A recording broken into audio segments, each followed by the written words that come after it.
welcome back to the Herb Doctor podcast with Dr. Dealish Clare and me, Katrina Haggerty. And in this episode, Dealish, you're looking at cupboards, is that it? Kitchen cupboards. Kitchen cupboards. Kitchen cupboards. So please tell us what you're talking about today. I'm going to talk about carrageen or Chondrus crispus, which is a seaweed, and also going to talk about wheat. Wheat? Yeah, how to upgrade the wheat in your life. Okay, we don't always have to eliminate it, and also give some recipes. One is for flaxseed bread, and we'll see how we go from there. Great. So we're back to the kitchen. Lovely, okay. For me, I have a lot of bits and pieces, dried herbs and stuff. Would they be suitable as well? You can always add dried herbs to bread. You can always add dried herbs to sautéing onions for your omelettes, for your soups, stews, casseroles. Lots and lots of dried herbs. Your mixed herbs, your thyme, oregano, sage, they're all brilliant through the winter. Tie them up with a good few cloves of garlic and you will be seeing the bugs to the door. Oh, I love it. Rather than catching everything that passes your doorway. Yeah. Definitely. Okay. So today, the first thing I'm going to talk about is carrageen. Now, lots and lots of Irish people know about carrageen. Carrageen was made by their mothers and grandmothers, and they were made to take it as a blancmange or as a fairly grey sludge, which was not very popular, but it was very, very good for lungs. Any lung condition. It's moistening, antimicrobial, full of nutrients, and of great benefit. Right? Also soothes the stomach.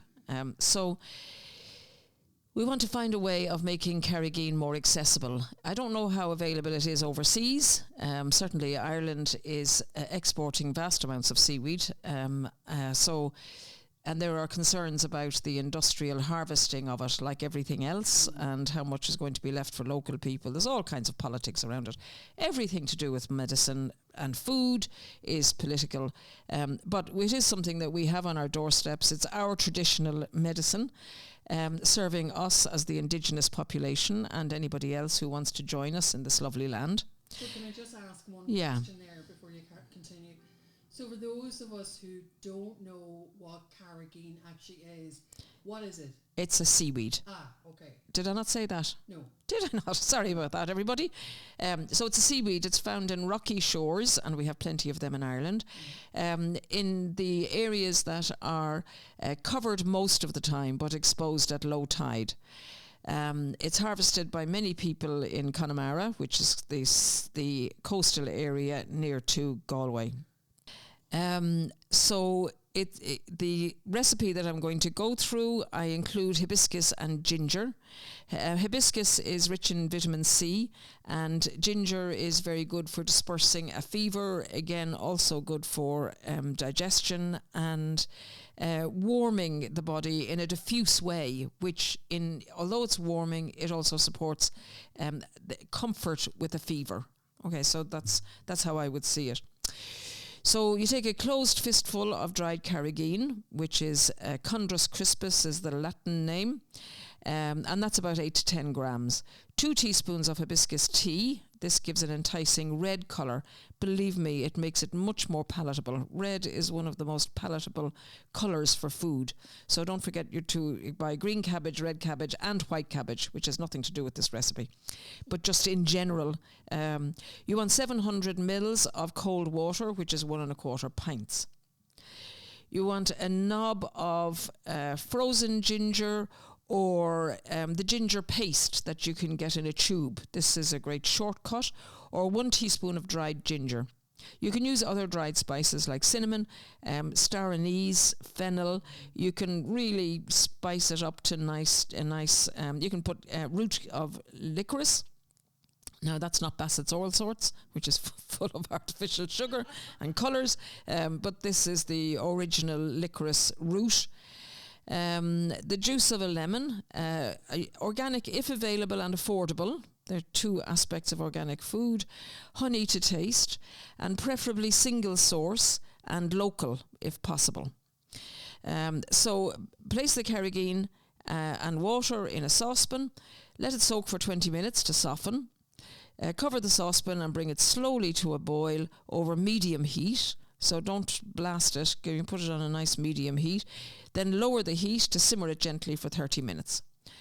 Ginger can be grated into the saucepan half the way through, or dried ginger can be added at any stage once the liquid or after the liquid has been strained. So it's simple. Let it soak, put it in with water, bring it to the boil, add any spicy things that you might like, and then strain it through a tea strainer or a muslin into a jug or a large jam jar. You can squeeze all the last bit of goodness out of it using a wooden spoon or the back of a spoon, because sometimes that's the most nutritious part, is actually squeezing it out of the pulp. Wait till we see you've done that. Okay, so then you can discard the contents, preferably into your compost bin. Stir in some honey if using, and then allow to cool. Once cool, add lemon juice and zest of lemon as well. Cover the jug and store in the fridge. I wouldn't use the zest of lemon unless it was organic, and do wash off the wax first. To make a soothing drink, put a few tablespoons of carrageen, ginger, lemon and honey mixture into a tumbler glass and add boiling water. So So to make your drink, this will be the makings of 4 to 6 nutritional and healing drinks. And you do this by pouring 2 to 3 egg cups into a mug and adding boiling water. Sip this drink 2 to 3 times per day until the cough is resolved. A bit naughty, but you can add a dash of whiskey, particularly to the last one before bedtime. Okay, I didn't say that, not really. Carrageen has antiviral properties, and it shifts phlegm from the chest due to a demulcent, which is a gloopy action. And this demulcent effect is also very soothing for the digestive system. Anything that soothes the digestive system will resolve a cough. I didn't understand that when I came to herbal medicine as a physician, because I was like, how can that happen? And it does. There is a way through the autonomic nervous system that this is a reflex-associated action, so it is now explainable physiologically, but it didn't make sense to me when I first started herbal medicine. But by then, thankfully, I had learned to just trust traditional knowledge. And then over the last 25 years, I've been adding the science as the sauce for the traditional knowledge rather than the other way around. In other words, I got over myself. Okay. Hope this is useful, guys. Yeah, absolutely. And do send us lots and lots of other carrageen recipes, because Katrina was remembering her mum making it. Do you want to say how your mum made it? So, I know when I was younger, my mum used to make carrageen moss pudding, or like a kind of a pudding. So we would have it kind of, I don't know, once a week or something. We used to have a lot of it. Oh, right. Yeah, we used to have a lot of it. But she'd make it more like a sweet pudding. She'd either put sugar or honey in it and cinnamon. I know that was a cinnamon of it. And it was lovely. And, and you know, I suppose at the time I didn't understand what really the uses of it was for. But I think it was prevention of us getting colds and stuff like that. Yeah. The same way at that time people would have frequently used nettles in the spring as a strengthening tonic after the winter. So there was lots of these customs that people would just have as part of their lives. The other thing it reminds me of is chia seed pudding, which again is that demulcent texture, which is very nourishing and very soothing. So these things aren't in isolation from each other. And different cultures. Every culture has a culture. In Ireland it would have been buttermilk, where now people eat yoghurt, and preferably from some exotic part of the world. We seem to be going down that path. Yeah. So, yeah. Just as a question there, would it support gut health, eating carrageen moss? Yes, it would. Yes. Yeah. And one of the other things it does, if you were to have it like your mum served it on a regular basis, is the seaweeds are full of minerals, or the same minerals as you find on land, because they're just sea vegetables, but they have trace minerals that have often been leached by repeated harvesting. And the fertilizer that they put on doesn't replace the trace minerals. So the vegetables we eat from land actually have a lot less trace minerals than they did in the 50s. Wow. Yeah, and that's been shown repeatedly by agricultural studies. But that's understanding now when I think about it, because my mum grew up basically on the coast, and obviously they would have harvested the carrageen themselves. Yep. You know, to make the puddings and whatever else that's used for. Yeah. So yeah, I can understand that. And it is available from the apothecary, but you'll also find it in grocery stores and health food stores, and it's generally very, very available. Yeah. Yeah, great. I definitely want to try it again now. Great. Yeah, and I hope that the listeners out there can let us know when they try it as well. Yep. Great. So, anything else that you'd like to talk about coming out of the cupboards? Okay. I'm going to talk about wheat. Yes, you Because mentioned that. wheat is very confusing. And often people think if they can't tolerate wheat that it's necessarily a gluten intolerance, and that's not the case. And it doesn't mean that they're celiac if they can't tolerate wheat. There's several things that have happened with wheat over the last 30 years. One is that wheat has been changed by hybridization. This isn't genetic changes at genetic level, but it has been hybridized, and it's not for the nutritional value. It's actually so that it can be harvested with massive combine harvesters in these plains of monocultures of wheat belts.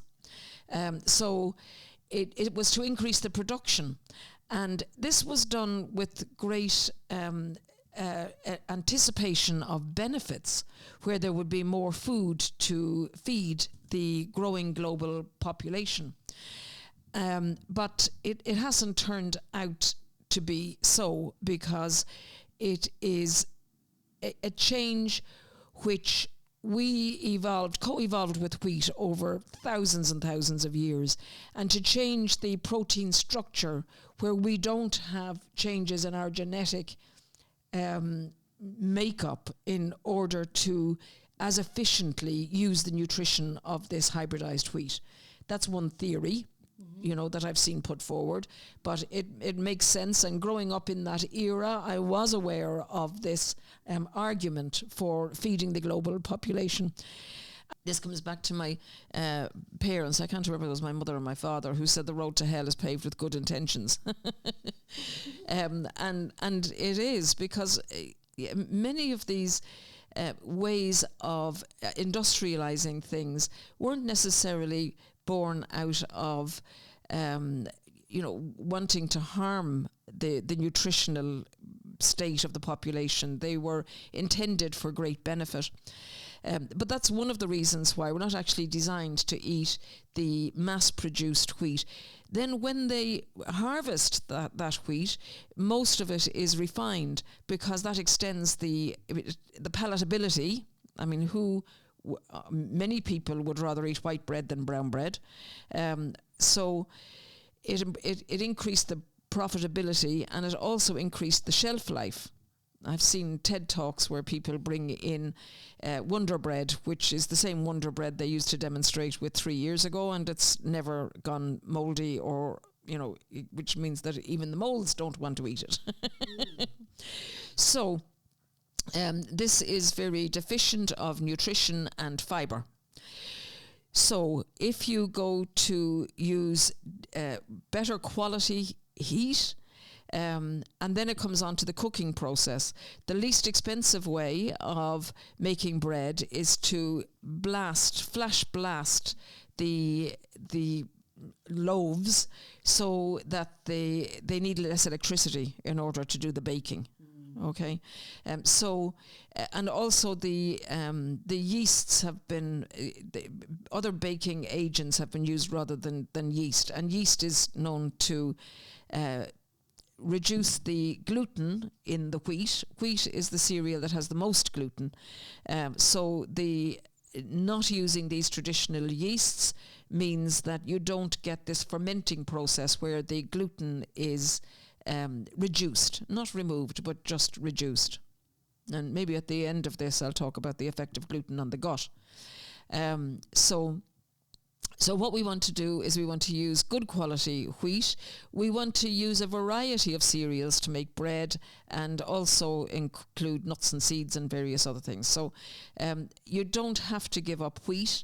And if you change most of the wheat that you have in your food to these better alternatives, then there's no problem with having an occasional croissant, right? This isn't about being miserable, and this is about the other issue with this Wonder Bread white baked loaves is that they're not very satisfying. Right? I would find it much more difficult to eat 4 slices of good bread with nutritional value in 2 sandwiches, and I would feel like by halfway through the second one I'd be going, oh, that's enough.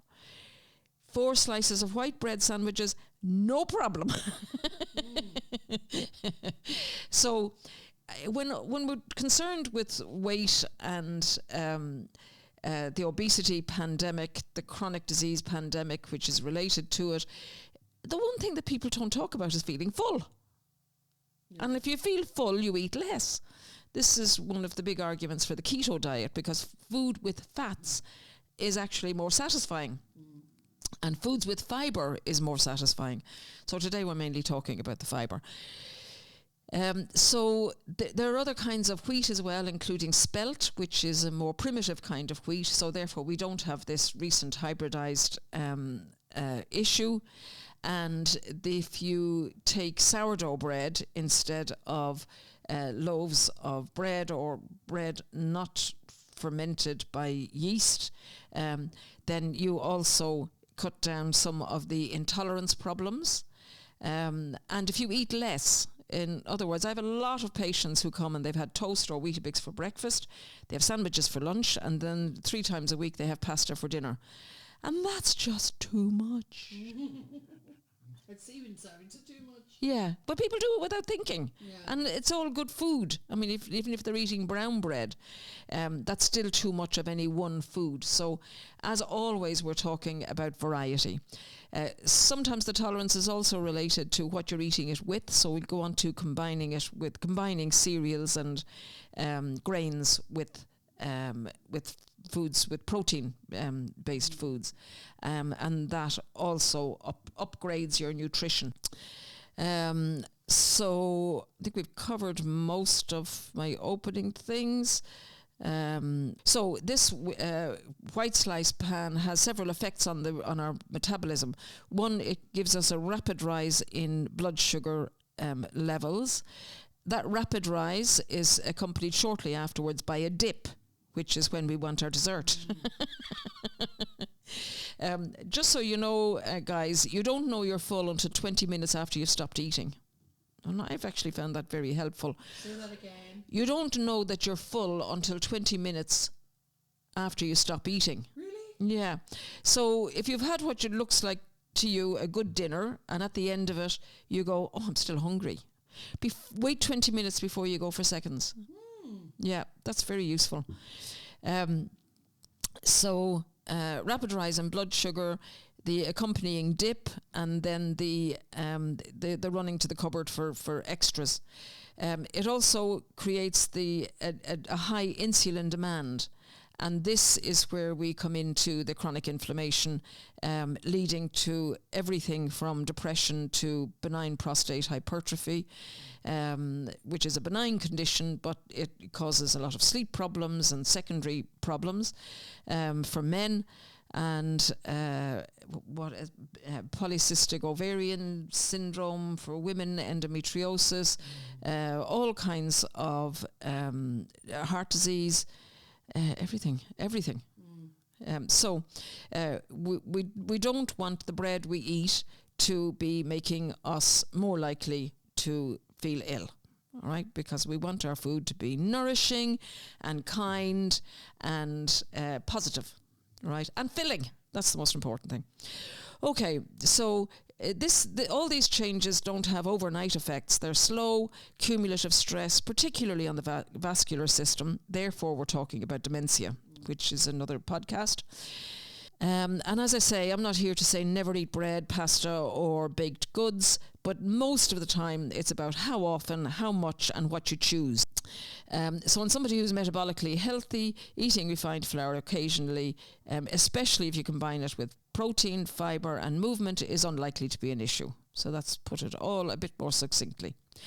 Problems arise when it becomes the daily foundation of the diet. So instead of restriction, I think about upgrades, right? So you're upgrading the wheat in your life.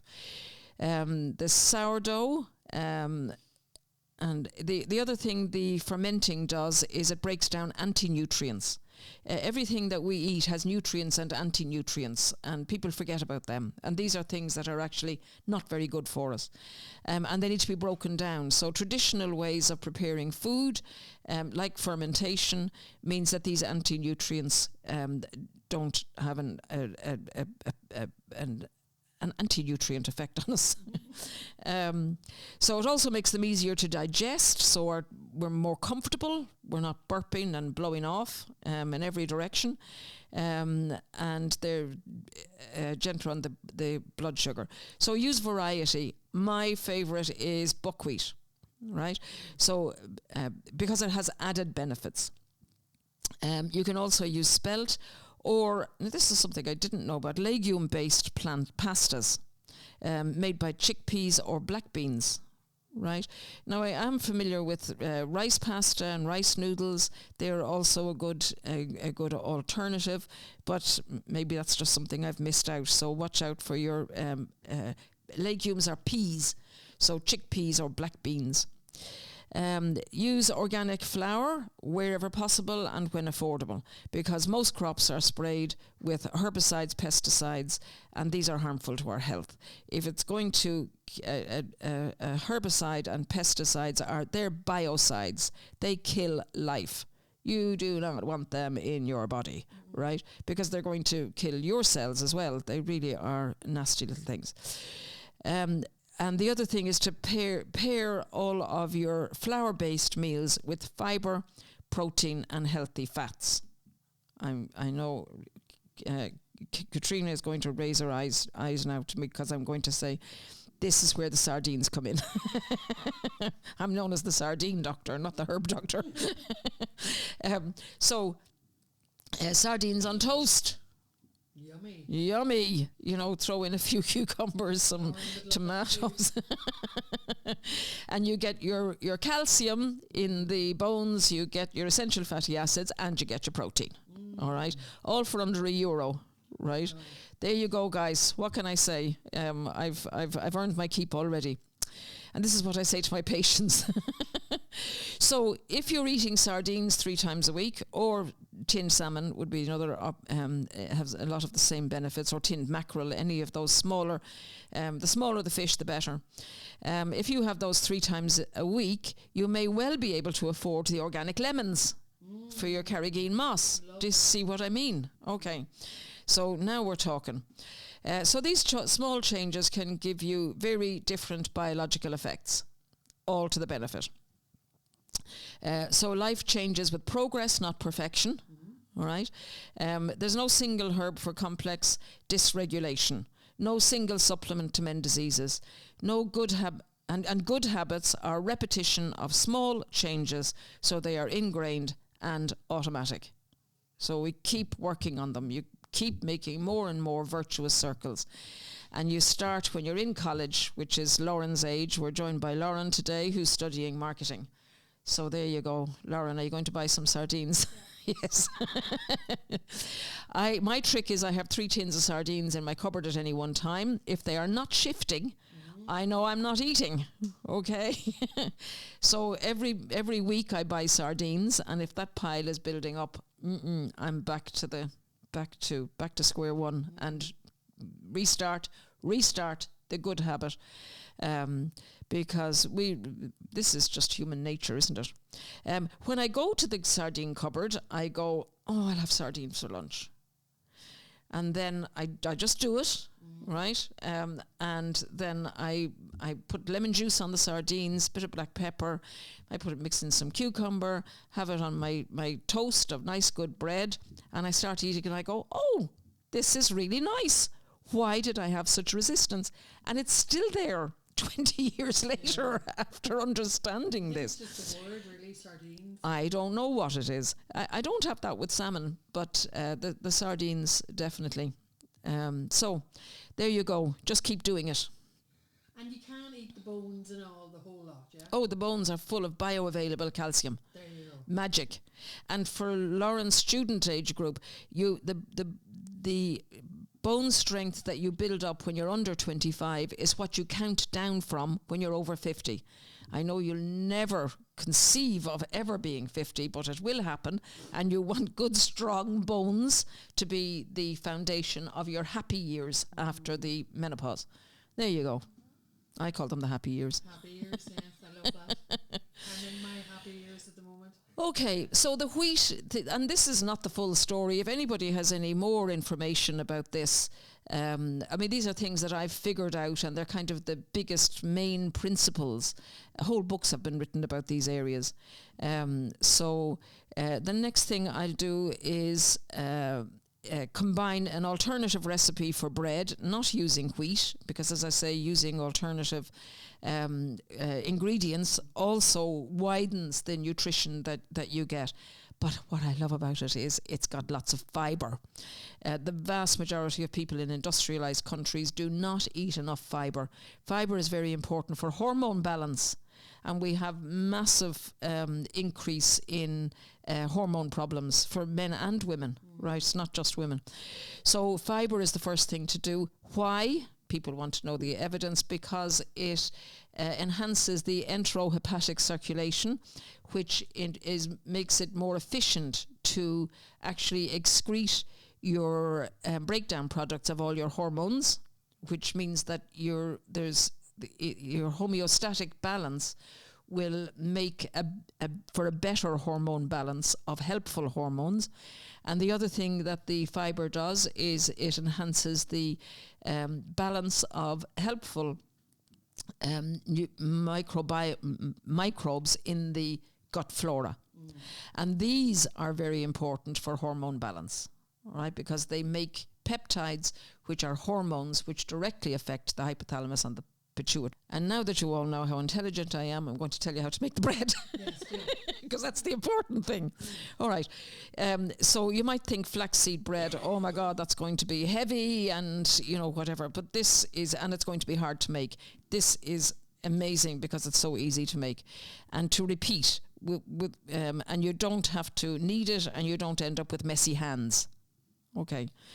Sometimes I'm in the mood for messy hands. Often I'm not, because then you've got to handle the bowls and all the rest of it. So the ingredients are 230 grams of flaxseed. You can use whole flax seeds or ground them. You can use golden or brown. The flavour is a bit lighter if you use the golden linseeds. 18 grams of psyllium husk powder. This will be with the episode notes, but the psyllium is Psyllium, psyllium root powder, husk powder, sorry.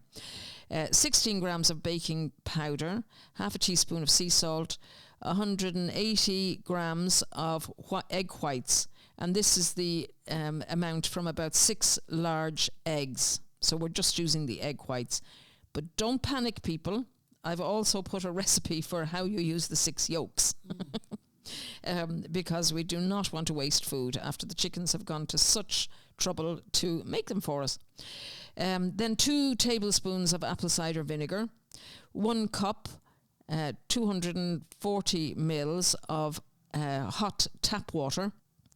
Blend the dry, and then how to make it is blend the dry ingredients super well. Really get them blended in together. You can put them in the blender for 60 seconds, or you can take a lot of time and hand blend them. Then transfer them to the mixing bowl. Add the egg whites, the apple cider vinegar, add the hot water and stir until combined. This is a very wet dough, so don't panic. Transfer to a parchment-lined loaf pan and bake at 350 degrees Fahrenheit for about 60 minutes. That's about 180, 190 or medium to hot, depending on your oven. So let it cool for a few minutes and then transfer the loaf to a wire rack to cool fully and then slice and enjoy. Now, if anybody is on a strict gluten-free diet or they're very busy people and they want to make this bread, I say to them, buy 2 or 3 or 4 loaf tins, make 3 or 4 quantities at a time, and then slice them in 2 slices, put them in a freezer bag and put them in the freezer. And that way you can take out 2 slices every day and off you go. That's a great idea. All right. Yeah. So now what I'm not sure about is I haven't made the creamy pasta carbonara sauce because I mainly use my yolks in omelets and that what do they call those Spanish potato? There's a name for them. Frittatas. Thank you, frittatas. But this looked interesting and I will try it, but I'm not sure how freezable it is. So if any of you make it, maybe you can let us know. That would be handy. It's very simple actually, so I'll read it out. 6 egg yolks, 1 whole egg, 100 grams of grated pecorino romano or Parmesan cheese, 100 grams of guanciale, I'm not sure what that is, or pancetta. Yeah. Or I use the pancetta. Yeah, guanciale. It's just the cheek of the pig. That's Lovely. It's the cheek. Okay. Black pepper, 600 grams of pasta. And then crisp the pancetta, guanciale, or guanciale, in a pan. Whisk the 6 egg yolks, 1 whole egg and the cheese together in a bowl. Cook the pasta, saving 1 cup of the pasta water. Toss the pasta into the pan with the meat. Remove from the heat, then add the egg mixture, tossing quickly to prevent scrambling. Then add pasta water as needed to reach a creamy consistency. So this is the kind of cooking I love, guys. Well, that's authentic Italian cooking that you're Lovely. talking about there. Yeah, that's the way the Italians make their sauces. And note, we do not have a fear of fat. No fear Fat of it. is satisfying. It's a good source of energy. We need to use the energy by all our singing and dancing and exercise. But fat does not make fat. Nasty, cheap, baked goods with lots of sugar that don't fill your belly is what makes for the obesity epidemic. Our grandparents were not fat and they made fried bread with suet. So there you go. Ooh. Okay, we need to get over our fat phobias. So if that's any use to people. Oh my goodness, sounds brilliant. Yeah, sounds okay. Brilliant. Thank you for listening to the Herb Doctor podcast with Dr. Dealish Clare and myself, Katrina Hegarty. We hope today's episode brought you practical tools, fresh insights to support your natural health journey. If you enjoyed this episode, please follow, like, share, and share the podcast with somebody that would definitely benefit from it. And that keeps us going with the conversations. We would also love to hear from you. So please leave a review, send your questions, topic ideas for future episodes. And just to let you know that this podcast is sponsored by Uprooted Medicine Book. It's available at uprootedmedicine.com and you can also order it from your local bookstore. Thank you, Dealish. That was brilliant. I'm off to make some carbonara now. Yes, I hope this all gives you a full belly, and a full belly makes us happy. And I'm going to enjoy my sardines as well. Thank you very much. Take care. Bye. Bye.